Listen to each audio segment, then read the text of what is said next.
That's it. Am I clear? Yes. Understand what I want.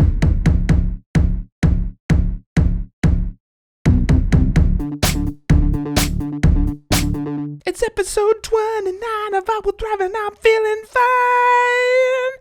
Ooh. Well, there's a little news story bouncing around right now, and I couldn't pass up the opportunity to talk about it as a filmmaker and the implications that I feel like it has as a parent.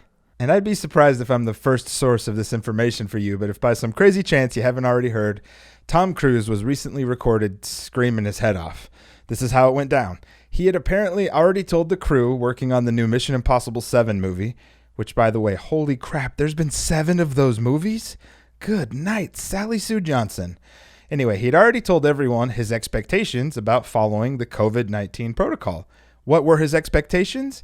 It's pretty apparent. He wanted people to follow the COVID-19 filmmaking protocol. And as evidenced in his freakout, the crew had not been living up to his expectations. It was time to make it clear if they don't want to follow the rules, then they're fired. That's it! We are creating thousands of jobs, you I don't ever want to see it again. Ever. And if you don't do it, you're fired. That's it. If I see it again, you're gone. And so are you.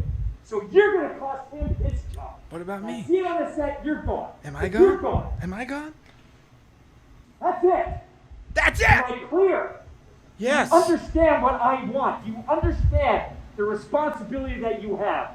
Because Yes. I will deal with your reason. And if you can't be reasonable, I have a good I reason. can't deal with your logic, you're fired. That's it. That's it. I have That is it. reasons. Okay. All right. Jeez. I trust you guys to be here. Okay, I trust you. No, I don't. You're really mad at me. So I couldn't resist talking about good old Tommy Boy. Oh, man. I miss Chris Farley. Just this past week, I've been thinking a lot about being a dad and how quickly my children are growing up in front of me. I really don't want them to think back on me and think, man, all Dad ever did was yell at us. Now, honestly, and I'm really not saying this to brag, I'm not really the yelling type. It's just not my style. I'm a fairly relaxed human, and I also received a master's degree in counseling, and my opinion as such is that yelling brings very little to the table aside from negativity. I have, however, on occasion lost my patience and raised my voice more than I would have liked to with my children, and that's something that I'd like to change.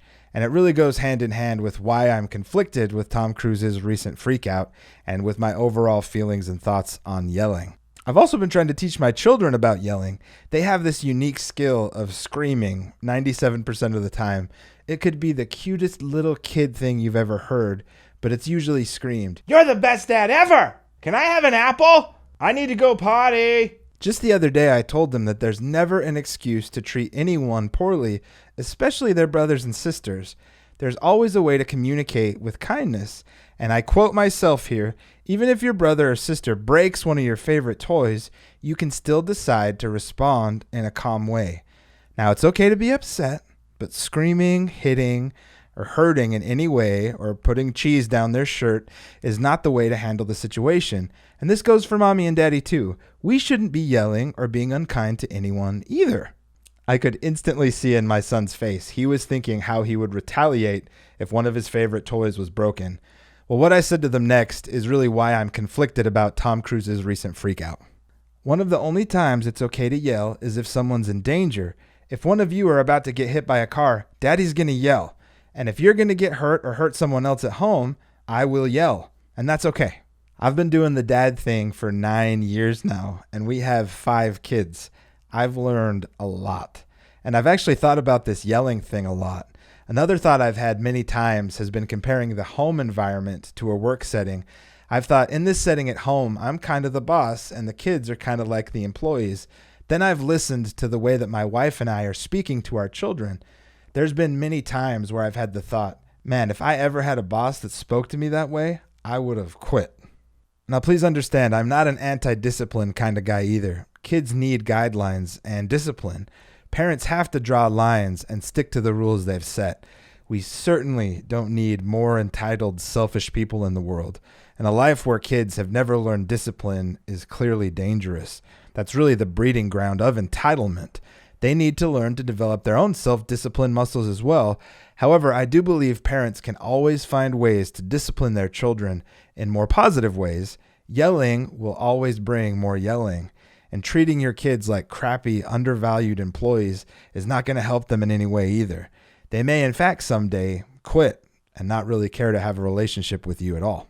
I made a good old-fashioned personal power pact, a PPP. Yeah, that thing again. And yes, I've made a lot of those over the years, that when tempted to yell at my kids, I would instead whisper. Most of the time, the actual content of what I was going to say when I'm about to yell is fine. It's not the words, it's the misplaced emotion of the words. That's where this balance of positive discipline comes into play. There comes a point when I need to tell one of my children to please stop doing whatever thing it is that they're doing, and asking them to stop is fine, but yelling at them to stop isn't needed. When I've remembered to whisper instead of yell, I've honestly found it way more effective. It's like whispering in their ear holds some extra weight than just normal speech does, and definitely it's better than yelling for everyone. There's not that heaviness of contention in the air with a whisper. Do you see why I'm conflicted? Tom Cruise was in fact yelling about something that has proven to kill people, and it's made millions of people, me included, lose jobs, not to mention the emotional consequences of everything that's going on. So with that being said, maybe he was justified a little to yell. He's trying to protect life and jobs. That was the same one reason I gave to my children the okay to scream. Now, do I think he could have managed to communicate the same thing without screaming? Yeah, I do. In that position, I really don't think I would have been yelling and screaming, especially with how I've been trying to better myself in that way in the past several years.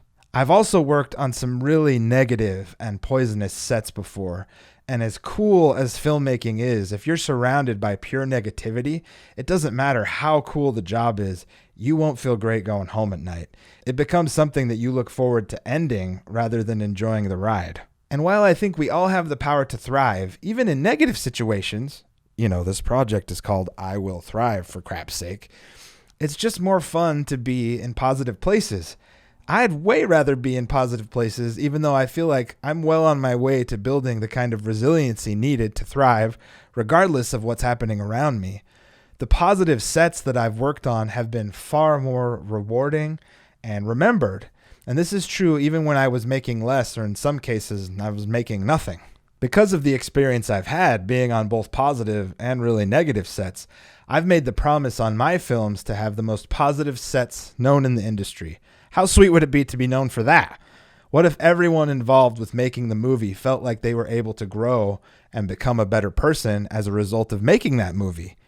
When you make a movie, you're essentially running a little temporary company, and I would hope that the film executives would realize the impact they could have for good in the world, both with the media they create, but also in the lives of their employees. Work is so much more fulfilling when the leaders don't just see dollar signs, but they try and bring meaning and kindness to those that they work with. I think it's cool they're managing to make a big movie like Mission Impossible right now.